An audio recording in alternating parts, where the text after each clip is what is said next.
Partnership fundamental का test number 3, चलो देखते हैं। अगर कोई पार्टनरशिप डीड नहीं है और पार्टनरशिप डीड फाइलेंट है तो इंटरेस्ट ऑन कैपिटल कितने रेट पे चार्ज करेंगे? अरे भैया पार्टनरशिप डीड ही नहीं है तो कोई इंटरेस्ट ऑन कैपिटल नहीं मिलेगा, आपको पता है ना, बता चुका हूं मैं। चलो second number, when there is no partnership deed और पार्टनरशिप डीड फाइलेंट है, पार्टनर लोन पे इंटरेस्ट कितना मिलेगा?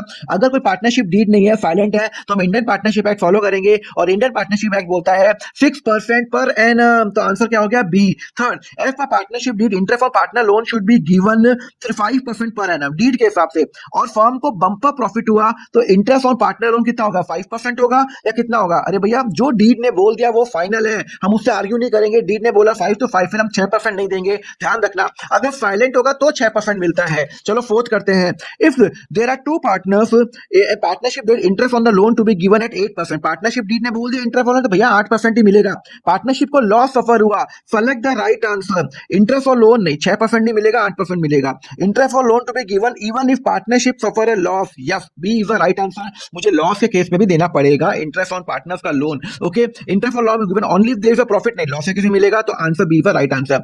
चलो फिफ्थ का आंसर आप मुझे कमेंट करके बताओ क्या लिखा हुआ है। A and B are partner, partnership deed silent और interest on capital, partnership suffer a loss. क्या इसका ए बी सी डी क्या आंसर होगा? कमेंट करके बताओ और फॉलो करो अकाउंट फंडा।